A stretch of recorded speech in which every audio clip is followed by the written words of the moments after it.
नमस्कार। इजराइल और फलस्तीन संघर्ष को होते हुए 5 महीने बीत चुके हैं, लेकिन इन बीच कहीं से कोई भी युद्ध विराम होते हुए खबर देखने को नहीं मिलती है। और जो खबर आती भी है तो उसमें कोई ना कोई टांग अड़ा करके उसको रोक भी देता है। अमेरिका तो द्वारा लाए गए प्रस्ताव यूएन में पारित किया जाता है, उसे रूस और चीन द्वारा ठुकरा दिया जाता है। बहरहाल हम इस पे तो बात करेंगे, लेकिन बात उन पे जरूर होनी चाहिए जो गाजा में भूख प्यास से तड़प रहे। उस माँ से पूछ, माँ के दिल से पूछो जो अपने बच्चों को सुला देती है सिर्फ यह के बेटे सो जा, सुबह खाने को मिलेगा।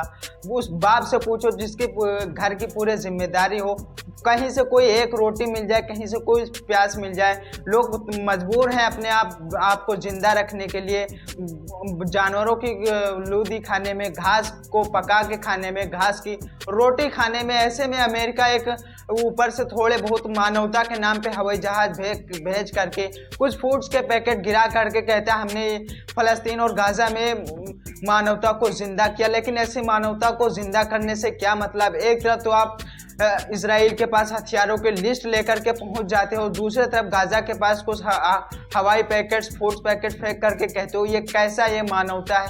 बहरहाल मानवता की बात तो होती रहेगी, लेकिन इस मानवता को रोकने के लिए भी अमेरिका को काफ़ी सारे उपाय करने चाहिए। जिस तरह से अमेरिका इजराइल और फलस्तीन के लोगों के बीच में आग में घी डालने का काम किया है, वैसे तो एक हिसाब से इसको आप ऐसे कह सकते हो, जब तक आदमी जीवित है तब तक उसको मारने की साजिशें रचते रहो, और जब आदमी मर जाए तो उसके मरने के बाद में सिर्फ आंसू बहाते रहो। ये कोई आंसू नहीं होते, वो घड़ियाली आंसू होते हैं। बहरहाल जिस तरह से गाजा में 10 लाख लोगों के बीच में भूख के अकाल का संकट पड़ा हुआ है, अगर उन लोगों को बीते कुछ दिनों में अगर खाने को नहीं मिलते 10 के 10 और लाख हो भूख के अकाल में समा जाएंगे और भूख का बम ऐसा फूटेगा जो इजराइल के उस हमले से कई गुना घातक होगा, जो गाजा के लोग उसको कल्पना भी नहीं कर सकते हैं। ऐसे में अमेरिका तो पहले इसमें जंग को में खूब ज़्यादा आग में घी डालता है, फिर उसको बुताने के लिए यूएन में प्रस्ताव पारित किया जाता है। प्रस्ताव पारित करने में जिस तरह से रूस और चीन उसको कह देते हैं, फिर अमेरिका तो पहले इजराइल की तूती कहा करता था, इजराइल के कंधे पे हाथ रखा करता था। अब वही अमेरिका कहता है इजराइल से तुम युद्ध विराम करो, युद्ध विराम करो। जब युद्ध विराम को ले करके यूएन में ले आ करके कोई पारित होता है प्रस्ताव, तो उसको रूस और चीन या करके ठुकरा देते हैं, क्योंकि इससे ठुकराने से जो रफा बॉर्डर है वहाँ पे काफ़ी सारे लोगों के बीच में और अमेरिका उससे इजराइल को हमला करने का हरी झंडी दे देगा, जिससे और रफा बॉर्डर के उत्तरी गाजा में रह रहे 23 लाख लोगों के बीच में और भारी संकट मंडराने लगेगा। तो क्या ये होना चाहिए?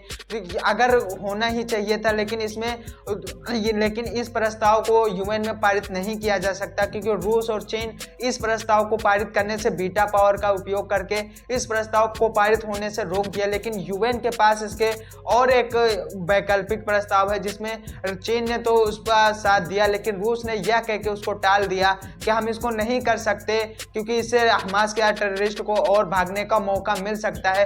तो क्या हमास के टेररिस्ट को ही भागने का मौका देखा जाएगा, या फिर उन 10 लाख लोगों की जिंदगियों को बचाने का भी मौका देखा जाएगा? हालांकि अभी भी वक्त है, अगर वहां पे मानवता राशि या सहायता कुछ अन्न अनाज पहुंच जाए तो उन गाजा के भूखे लोग बच्चों को कुछ खाना मिल सकता है और वहां पे लोगों को कुछ रहने की ठिकाना मिल सकता है। लेकिन ऐसे में कुछ होता हुआ दिख नहीं रहा है, जिस तरह से अमेरिका और इजराइल के गुटबंदी के बीच में गाजा के साथ में ऐसा किया जा रहा है। लेकिन अगर ऐसा वहां पे नहीं रोका जाता है, सीज फायर नहीं किया जाता है, तो अगर आने वाले कुछ ही समय में वो 10 लाख आबादी पूरी तरह से मौत के संकट में आ जाएगी और उसको बचाना नेक्स्ट टू इम्पॉसिबल हो जाएगा। तो रूस और चीन को इस पर जरूर सोचना चाहिए था एक बार इस प्रस्ताव को रोकने से पहले, कि हम इस प्रस्ताव को तो रोक देंगे, लेकिन उससे पहले जहां पे उस 10 लाख लोग पड़े हुए हैं हमें उनकी ओर तो देखना होगा। तो क्या दोस्तों ये रूस और चीन ने बीटा पावर का सही इस्तेमाल किया है या नहीं है? दोस्तों कमेंट में जरूर बताना। तब तक हम आपसे और एक वीडियो में मिलते हैं नेक्स्ट वीडियो में। Take care, bye bye.